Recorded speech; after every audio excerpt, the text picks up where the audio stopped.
I'm Jane. And we're SpielMill. And this is our top 100, our number 81 to 90. Well, this is just our second video. We got to do 10 of these. And then, we're going to do shorts of our 101 to 200. If you want to see the full preamble, go back and watch the first video, because there's no reason to repeat all that. So, hopefully, that's good enough. And then, we can just jump right into our 81 and 90. All right. Fantastic. All right, what's your number 90? Or am I going first? Who's going first? You go first this time. Okay.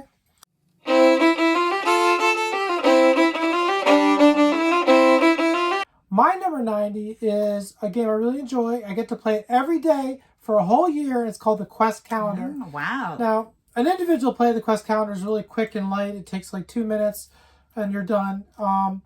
But you play it literally 6 days a week for a year.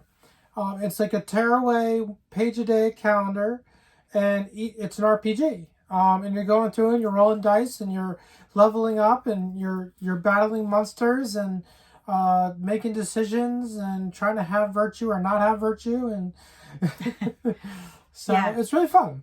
That's very high on your list. Which makes sense, yeah. You get a lot out of it. You do get so much out of it, yeah. You're not just playing it one time. And now, if you played the Quest Calendar once, it wouldn't be that great of an experience overall. But because you play it 300 plus times a year, and I don't know, I think it's great. Yeah, no, I agree. I think it's that experience of having an adventure that lasts the whole year, that you don't have to rely on other people for, that doesn't take up a huge amount of your time. Makes that a really unique experience. Yeah, and they didn't do one for 2025, but it doesn't matter. You could take any of the previous 4. You can buy print and play versions, and you could play them digitally. So you don't need to have it already. You could still play this year, and it doesn't have to be the 2025 one.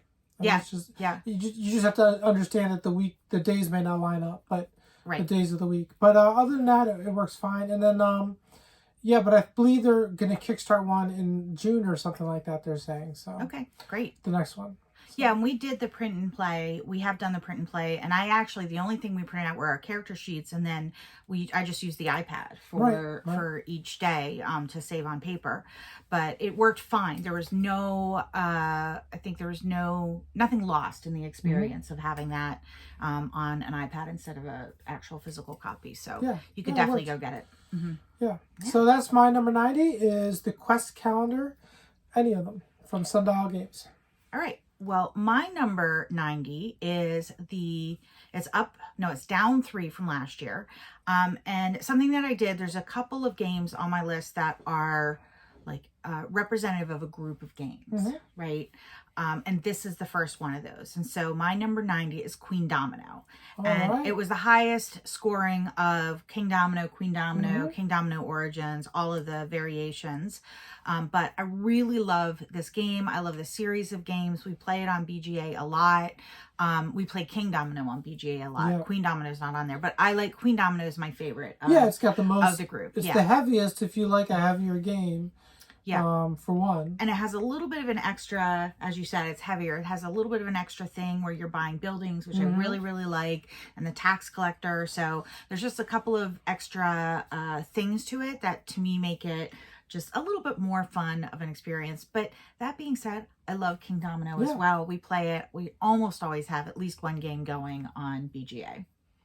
And it's a great game to introduce people to the world of gaming. Yeah. So, all right. Good choice. So that is my number 90.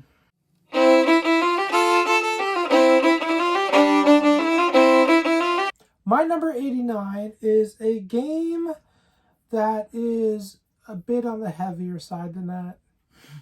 It's called Impression.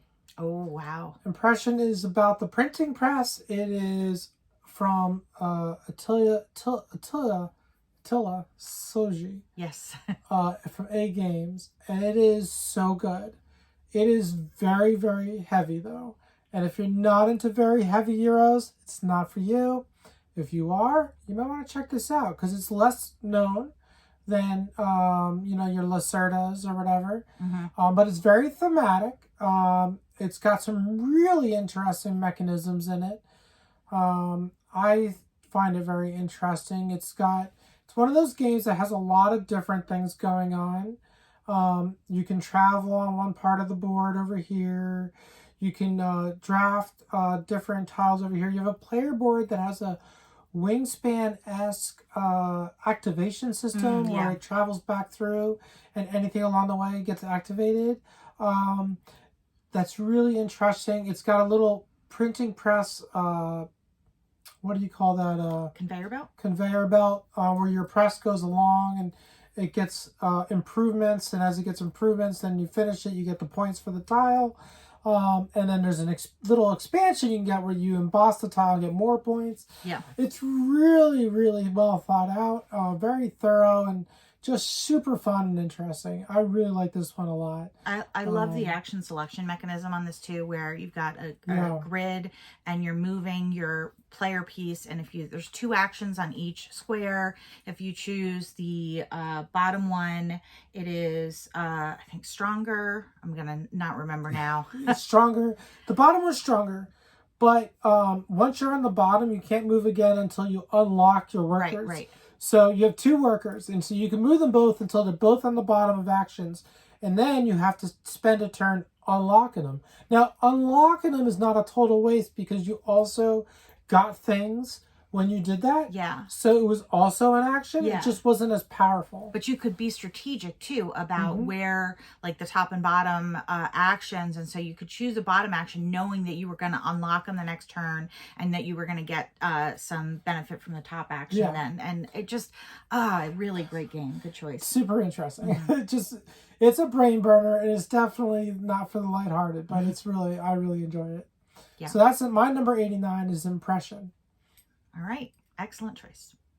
My number 89 is one we haven't played in person in a while. And I've only played it on BGA. And I actually think that in this case, this isn't always the case, but in this case, it has depressed it a little bit, brought it down. It's because it's down 42 spots from where it was previously. Oh, wow. And that's Isle of Cats. Oh. Which I still really love the game, and I play it on BGA, but I think it's a more satisfying in real life experience for me to play Isle of Cats. Yeah. I think it's just a little bit hard to kind of follow everything that happens on. I didn't like playing it on BGA. Yeah, so. I don't know. There was something about it that just. If I want something that I need to play like in a chair or something, I can play the Explore and Draw. Right. Yeah. But Isle of Cats, the big game, the table version. I love the fact that you've got card drafting in the beginning, so you're kind of passing around the cards and potentially giving somebody else a card that you really need in order to take something else. Once you've drafted, you have to choose whether you're going to spend your resources to buy them. You're recruiting cats to put on your boat, so there's the whole polyomino thing happening there, and then trying to get like all the greens together so they score as a big family. There's just a lot going on with this. It's a charming game. I love the theme, rescuing cats off an island before a very evil pirate burns the island down or something like that. Super cute. The artwork is delightful. I love the artwork. And I think I particularly like this game with the expansions, especially the, what do they call the cats? The white cats. That's an expansion, I think. Oh, I forget what they're called. The wild cats. Love the wild cats. But they're like wild, yeah. So. Yeah, so I really, really enjoy this game. And I've heard some people say that they could, maybe it was even you, take the Explore and Draw. It was a, no, it wasn't me. Okay, I didn't think so. It replaced the full game? I don't think so. I still want to play the full game if I'm going to play this. Me too. But yeah, so that's Isle of Cats. My number 89. And I say like, oh, it's really dropped. I mean, my top 100 is like the cream of the crop. I have some fantastic games that didn't even make the list. So it's still very high.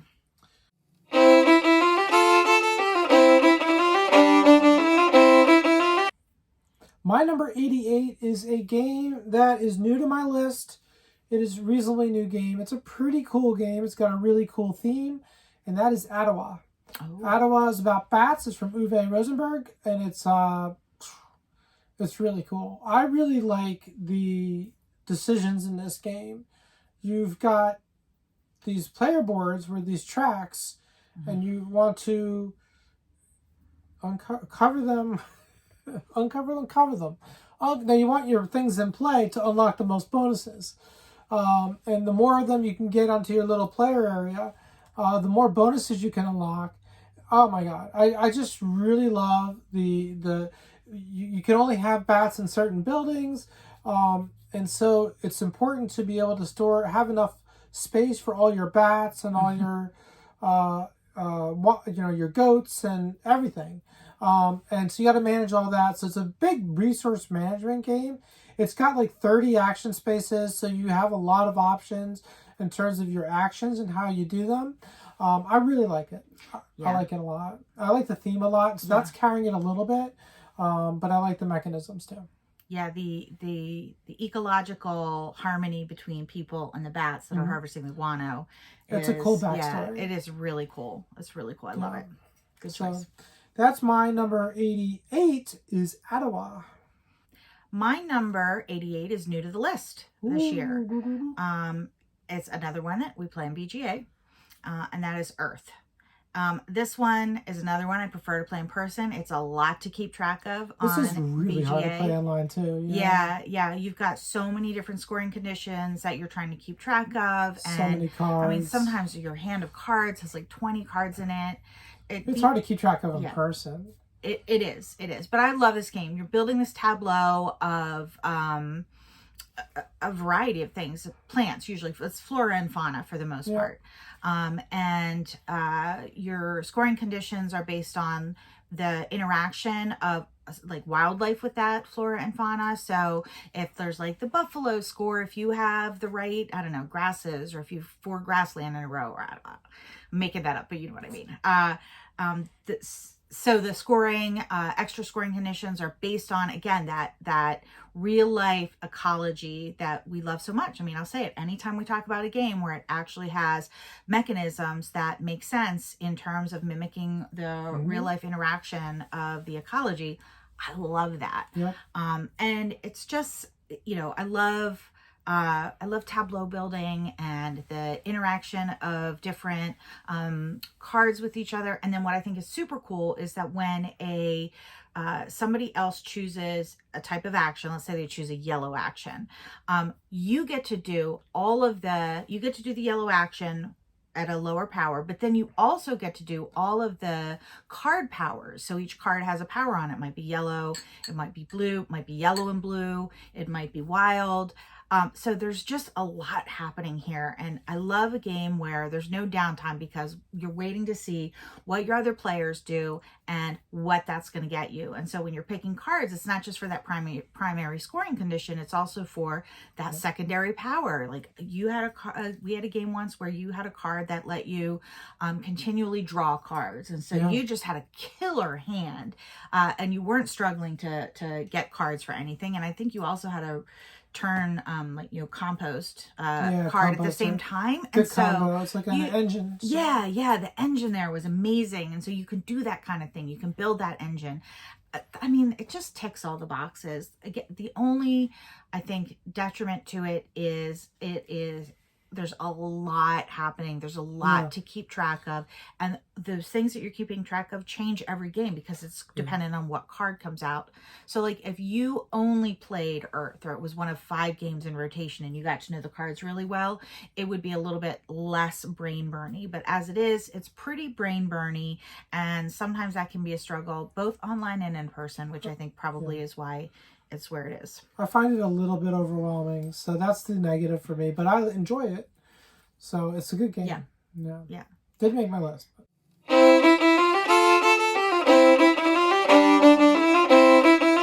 Well, my number 87 is dropped 58 spots from 2022. We haven't played it. That might be part of it. Also, obviously, new games coming in, moving on top of it. Just revamps my whole approach. But this is Iki. Iki is fantastic. This is an economics game based on Edo. I forget what years, but it is so good. It's got like a ratchet track in the center. You have fires popping up that you have to put out. different shops you can go to and do different actions, and it's really good. I think this is a really, really good game. I really enjoy it quite a lot. I like the theme. I like the gameplay. I like all of it. I definitely recommend it. I also think that it's not a beginner game just because there's enough involved that it's a lot to learn. But I think it's a good midweight Euro game for somebody who's a little more, who has been playing games for a bit and whatnot. So. Yeah, no, I agree. I think that's right. And it's beautiful. It's beautiful, yeah. Yeah, I haven't. We do not have the new edition though. Right, We do have the older one. But. Yeah, I was about to say I don't know what the new edition looks like, but the old edition is just absolutely gorgeous, and I assume the new one is too. I think it is. I doubt they dropped the ball on the artwork and made it uglier. Yeah. All right. Everything's stick figures now, and yeah, they had me do the art basically. It was a terrible decision. Yeah, that we were going to get for decades. All right. Anyway, that's my number 87, Iki. My number 87 is an oldie but a goodie. It's dropped on my list 29 from the last time, and that is Underwater Cities. Oh, that's a good one. Wow, that's pretty high though. Still. It is pretty high, but again, we go back to how do we make this list? When asked, do you want to play Underwater Cities or do you want to play a game that's not in my top 100? You know, I want to play Underwater Cities. I really love that the engine building there. Now, I don't think, again, we go back to this, it's a whatever killer. Like a lot of people are like, oh, this completely replaces Terraforming Mars. No, it doesn't. No, it doesn't. That's silly. Yeah. I know. I'm not. They're not the same game at all. No, they're not the same game at all. Now there is a little bit of an engine building, but the engine here is nowhere near as high performance as the Terraforming Mars engine. But it is an engine builder, and to some degree, and it's got really neat action selection mechanisms, and of course it's very thematic. You're building literally underwater cities. You got these little domes that you put on the board, so it's got that table presence that I love. Yep, absolutely love that. So that's why Underwater Cities is my number 87.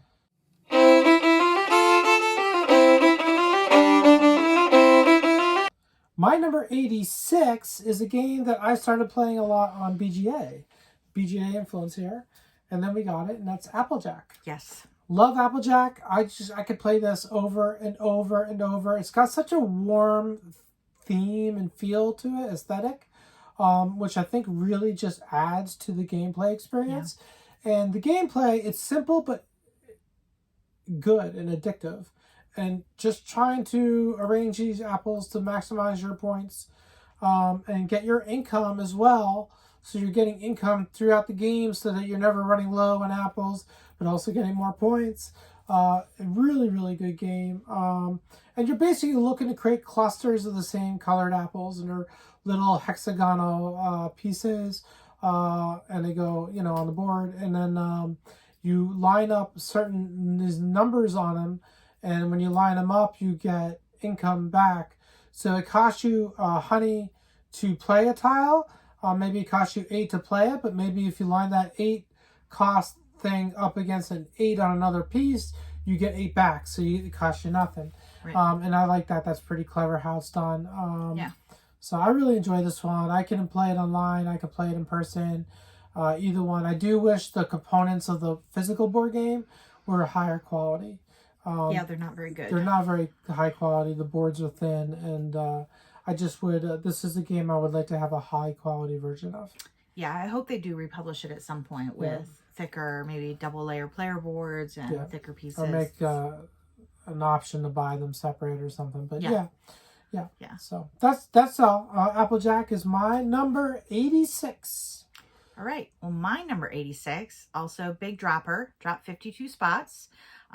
It was at whatever. Actually, I didn't write the original number, so do the math yourself. But it has dropped 52 spots, and that is Mystic Vale. Oh, wow. It dropped for me, too. I think it dropped out. Yeah. I still really love this game. I love John DeClaire, and I love that card crafting mechanism where you've got these basically clear sleeves, and you tuck in a part of the card, right? There's these inserts that have 3 different sections on them, and one section will have a power in it. So you're basically building cards, and you can build some really like monster, some really incredibly powerful cards. There are curses. If you get too many curses, you actually bust. So there's a nice pressure element, luck element to it, which is really fun. God, it's combo-tastic. There are times where you just end up pulling almost your entire hand, and you're negating the curses right and left, and you're pulling, and you end up with just this killer turn. It's so satisfying, and it usually doesn't happen until about the end, close to the end of the game, but you're kind of building up to that, and I really love that. I think that ultimately this is it's a mechanism in this game, and I've talked about this before, but it was like a test for that mechanism, sort of like Space Base, where, it's like taking one idea and fleshing it out as a standalone game that then will become part of a more complex game. And it did. I still love it. I love the card crafting so much that for me, Mystic Vale stays in the top 100. And we have played this a couple times on Yucata, which has helped keep it fresh. But I think even if we weren't doing it on Yucata, it would still be up there for me. And so that's my number 86, Mystic Vale. Okay.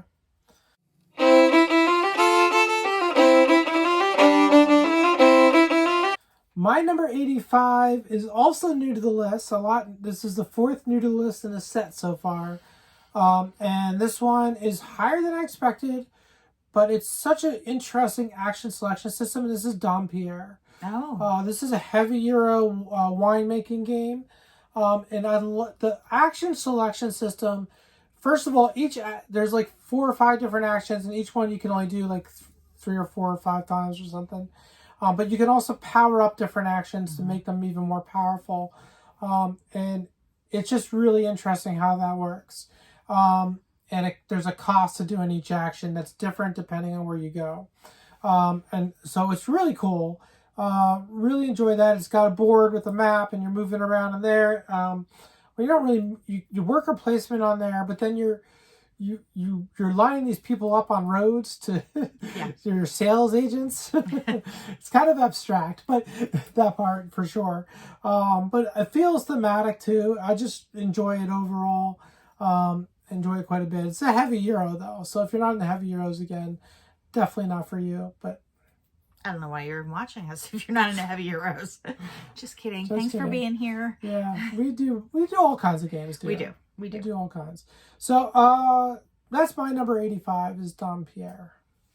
My number 85 has dropped 33 spots from last time, but it's still on the list, and I still love it, and that is Glass Road. Oh, wow. From Uwe Rosenberg. I've got to play this again, but go ahead. Yeah, no, I think, again, it's probably suffering from the fact that we haven't played it a lot, but we did just play Black Forest, and it had a similar mechanism, which I think helps me kind of remember what I love. I think I like it better in Glass Road, and that is the resource wheel that it turns, so it kind of changes how many resources you have on it when you turn the wheel, which I think is just such a really interesting mechanism. And of course, Uwe is always one of my favorite designers. His games, to me, like, I know people are like, oh, it's a dry Euro, but to me it's super thematic.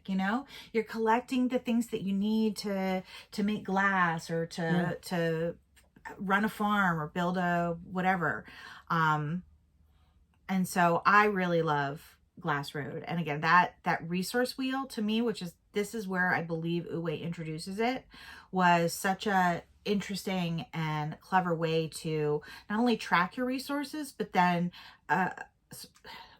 translate the fact that when you have a bunch of sand and a bunch of water, you can turn that into glass, which is much more valuable, right? So you end up getting more glass, but less sand and water. And it's really neat. It's really a clever mechanism. Yeah, no, it's really clever. I really enjoyed the wheel. I was really sick when we played Glass Road. I barely remember it. It didn't make my list. I don't remember it really.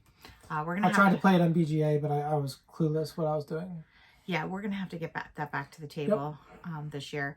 And oh yeah, that's right. Right. Yeah, I had to take a look at the pictures of it. You're clearing your land. As you clear your land, you're getting, the sand and the water that you need to make glass. Any game like that, and it's a lot of Uwe games, has decision-making space that I find really interesting. Right. All right, so that is my number 85, Glass Road. All right.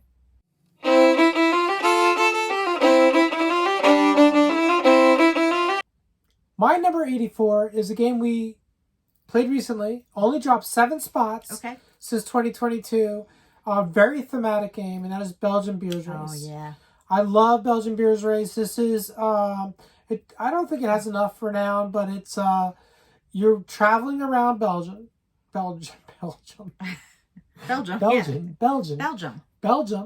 Yeah. No, I got it right. I was trying to make fun of, never mind. So anyway, you're traveling around Belgium and you're trying to go from brewery to brewery and sample beers and buy beers and take them on your bike or on a bus. You have a backpack and you can put so many beers in it. A lot, really, to be honest. More than you should be able to fit into a backpack. I'm just saying, and bike around. Wow, yeah. And then you fill a beer and you can if you're taking a bus, you can drink beer on the bus. You're allowed to do that in the game. You can camp and drink beer and just like to end your day because there's like 3 days in the game. And then you're trying to be the first one. You want to be the first one back or tied for the first back to Brussels, the plaza in Brussels, and that's where the race starts and ends. And it's a race to get the most points, so it's a Euro. But it's also a little bit of a race, but not a lot of a race. So especially the way we play. Yeah, we don't really play race heavy, but it's not really that race heavy anyway. It's not. But there is a race element to it. Like the person who gets back first, if you don't get back soon enough, you're gonna lose points for how far away you are, and the further away you still are, the more points you lose. So it becomes a big thing. But that's about it. Otherwise, it's not really that much of a race, I would say. Yeah. And I love the fact that in this game, if you drink too much, you get drunk. And so you can no longer bike. Or you wake up hungover the next day. And so you have less action or less time. Yeah, less time the next day. I mean, it's so thematic. And the places on the map are real Belgian breweries. So we often get beer from those breweries to drink while we play. It is so thematic. I love this game. It's really great. Yeah, I love this game so much. And the breweries are because they are real breweries, it's fun. It makes it extra fun, I think, theme wise. Yeah. But yeah, I just think if you like games with a time element, this is one of them. It's got like different actions, cost you like traveling from brewery to brewery costs you a certain amount of time points, and it depends on how you travel from brewery to brewery. So there's incentive to take quicker transportation, but taking quicker transportation leads to other risks. Right. So you might, for example, take a bus, which is quicker than biking, but the bus might be delayed, and you have to roll dice and figure that out. So, right. So it's really fun, and there are luck elements, and there's quite a few luck elements. So if you don't like a lot of luck, I don't know you would enjoy this as much.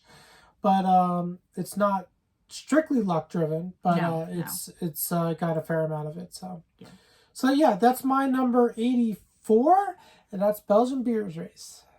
All right.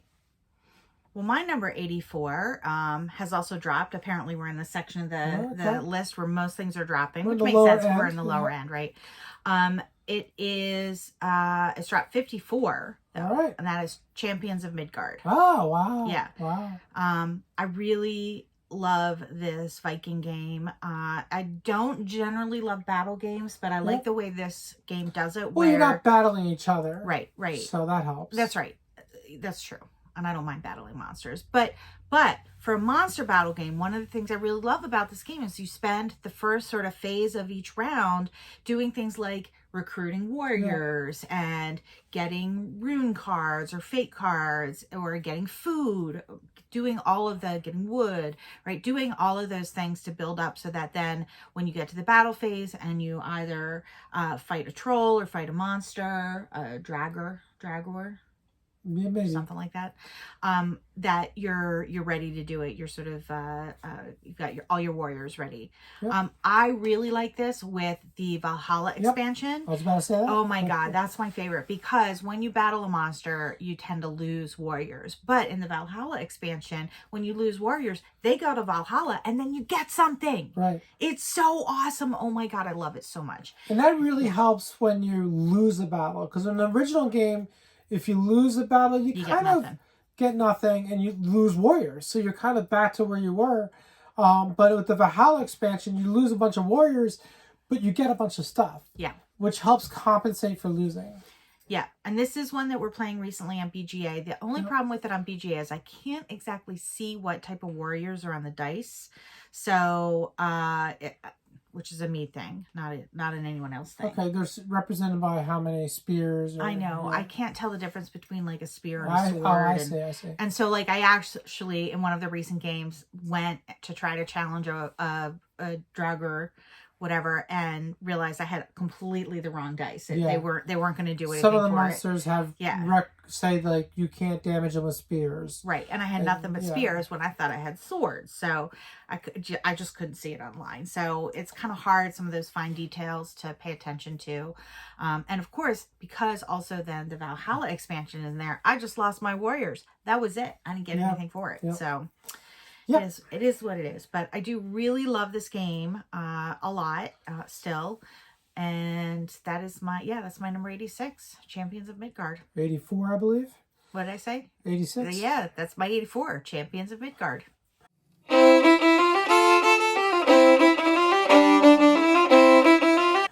Well, my number 83 is a big climber. It climbed 245 spots. What? And it is one of the simplest games we own. It's called Invino Morte. Oh, I do love this game. I love this game so much. It's such a simple game, but it just works. It's fantastic. It works every time. Everyone always has a blast. I always have a blast. And it's quick, too. It's quick and fun and whatnot. But it's a social game, a social deduction game. And you have a bunch of cards. And you have, like, if there's 5 people playing, you have to have 5 cards. And at least one of them has to be poison. At least one of them has to be wine. Other than that, it could be 3 wine and 2 poison. 4 wine and 1 poison. 2 wine and 3 poison. You know, it could be any combination. And then you choose who gets wine and who gets poison. So you're choosing who it gets. And then it becomes, would they poison their wife? Yes. Yeah, the answer is yes. The answer is yes. And so, so all the cards are face down, so you can trade them with somebody. Right. So if I'm thinking, oh, Jane poisoned me for sure, but I bet she didn't poison Deborah, I'm going to switch with Deborah. Yeah.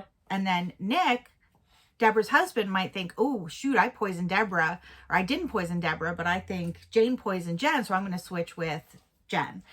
It's a whole so much fun. And like, you know, probably the easiest one to pronounce is if there's somebody new who's like a really nice person, they almost never get poisoned at first. Right. So you can kind of guess that, but it's really hard to guess because everyone gets vicious with it.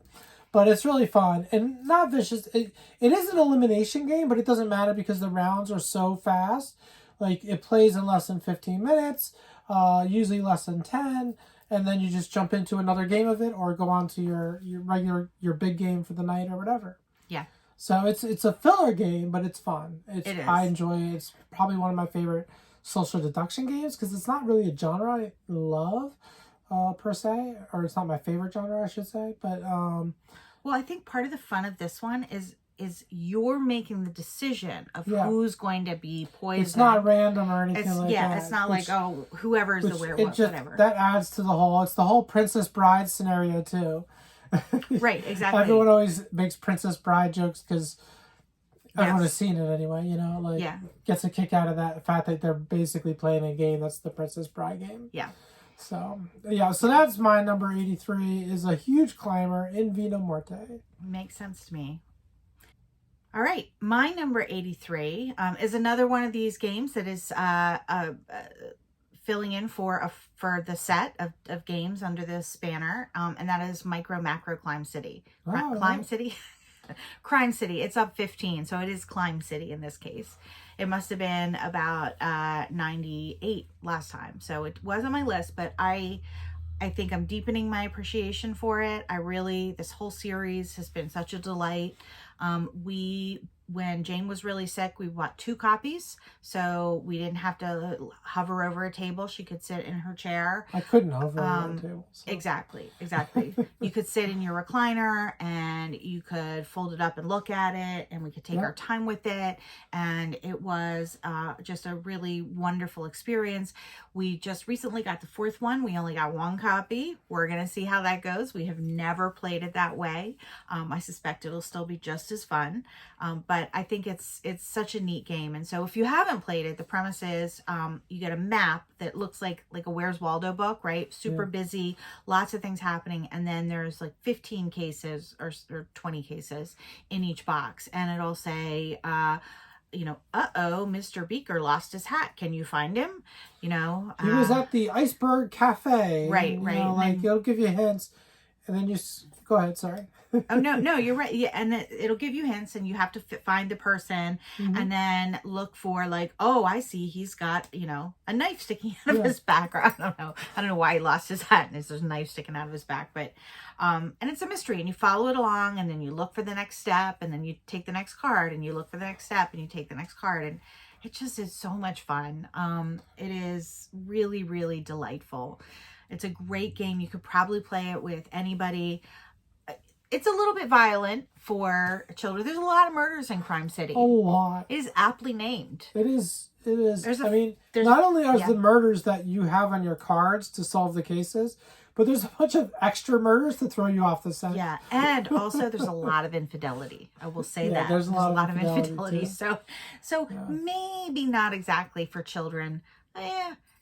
Maybe not. They do actually give you a warning. So if you buy the box, some scenarios are not really good for kids, and some are. So you could, if you had a mixed group, you could, play the ones for kids with kids and leave the others out. But it's just really delightful. I love the series. I'm not tired of it yet. I hope they keep making more and more of them. And that is my number 83, Micro Macro Crime City.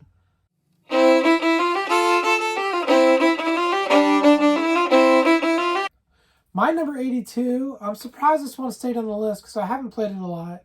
And most of the games that I only played once or twice dropped off the list. This was actually up 4 spots.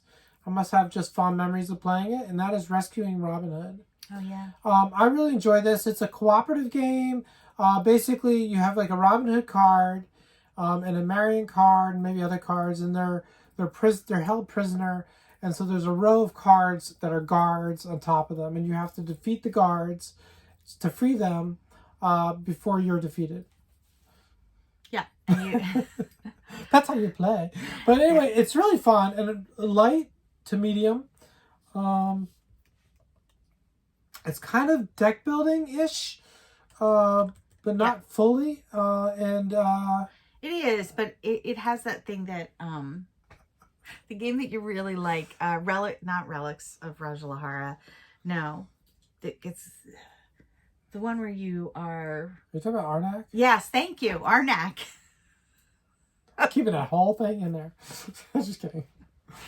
It's got that thing that Arnak has where your deck, you don't go through it very often or very, very much. Right. Like you're building your deck, but you might get to each card once. And so it doesn't have quite the feel of a deck builder, but I enjoy it, and I just lovely. find it thematically interesting. It's a good Robin Hood game. I kind of like.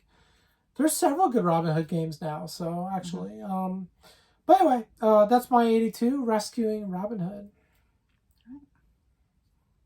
All right, my number 82 is new to the list, and I think it would be higher if we'd played it more recently. But it is Grand Austria Hotel. Ah, nice. Yeah. Nice pick. Which, I don't know why. If I thought this might be higher, but Yeah. 82. Is it 82? We really like this, especially with the expansions. And so basically you've got a hotel that you're renting and you've got guests that are coming in and they want cake or they want tea or they want wine, and you're trying to feed them and make them happy. And when they're really happy, they get a room. That does that sound right? That's how you get most of your guests in hotels, actually. Yeah, but that is actually not the way this works. Is that you have to, if you feed them well, then they get a room.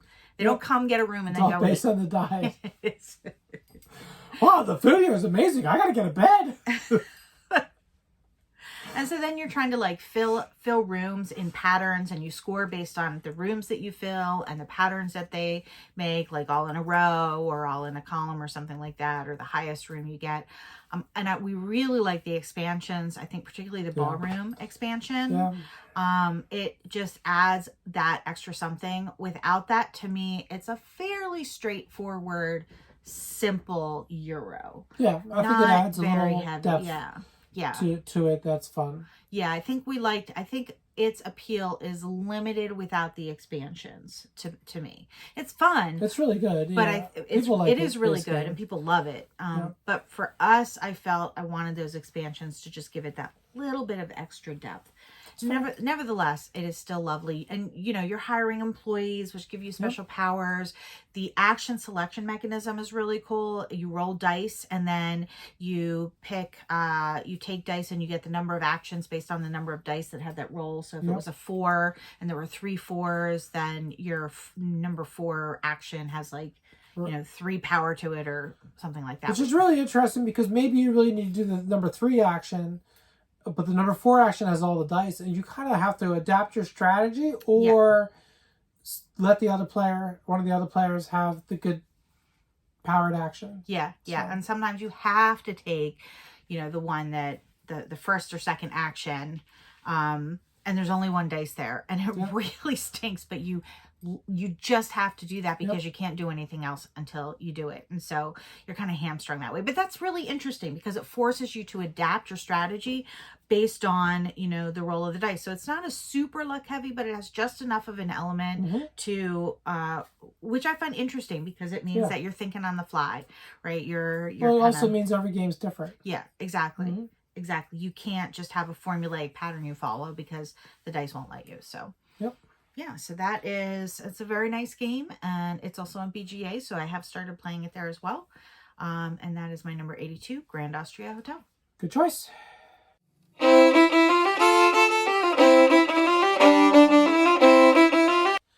My number 81 to finish off this video with our 81s is a game that is climbed 13 spots on my list, so another climber. And this has been fun with the family and with friends and stuff, and it's Minara. Minara is a dexterity game where you're building, you're putting down poles and then new levels, and then poles and then new levels. So it builds up and up, and you have to keep it building it from without falling. What you can build is based on the cards that are out, so you're not just open-ended. You have to limit your choices, which makes it more difficult because you might have challenging choices to make. And then you just everyone tries together. It's cooperative, so you're trying to work together to keep that tower stable and tall. Yeah, we really love this game.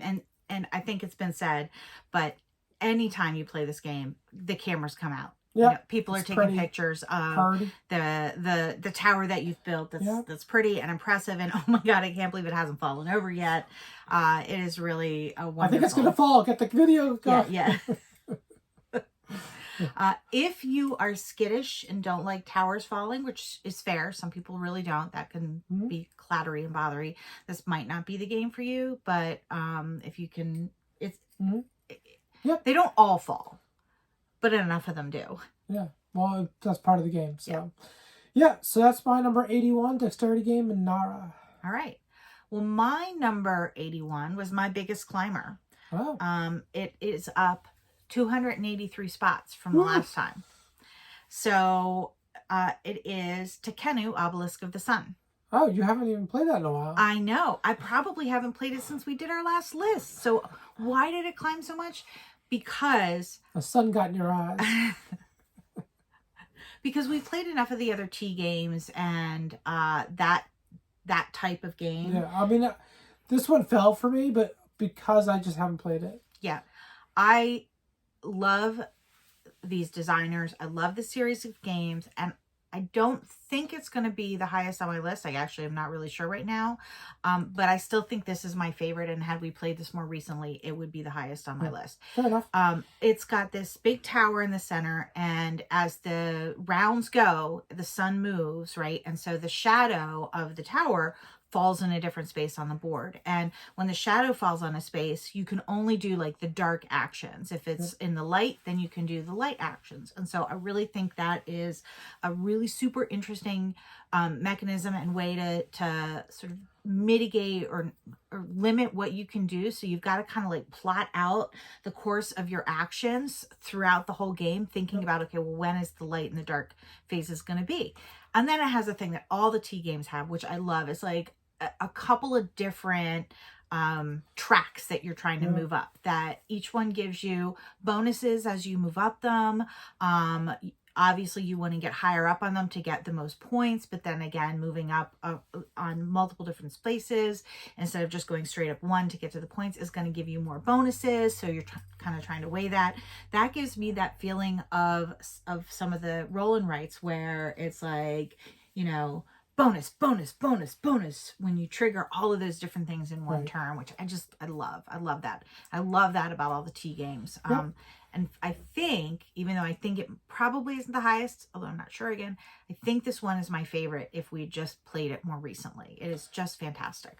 Yeah, when I played it, I said it was my favorite. Now, this is before I played Tabanusi or Tawantinsuyu or several anyway. So I don't know, and I just don't remember playing it very well. So it just dropped for me because I couldn't talk about it. I'm like, well, I don't think I can even talk about this. I'm like, I don't even know what I would say. Yeah. Well, I'm not sure I knew what to say either, but it has that the experience of it sits in my heart, you know, or head, so much so that if you said to me again, do you want to play Tabanusi or, you know, Ra right now, I'd be like, Tabanusi, not Tabanusi, Takenu. Or Tabanusi is fantastic. Or that one, yeah. Anyway. So that is my number 81. I think it's my highest riser, 283 spots up. Yeah, that's pretty high. Takenu, Obelisk of the Sun. My highest riser's coming soon. But anyway, that's our number 81 to 90. So let us know what you think of the games in that section there. Let us know what games would be your 81 to 90 or top 100 or whatever. And I don't know. Yeah, we'll see you in a couple of weeks for our 71 to 80. All right. Remember, every day that you game is a holiday. Bye.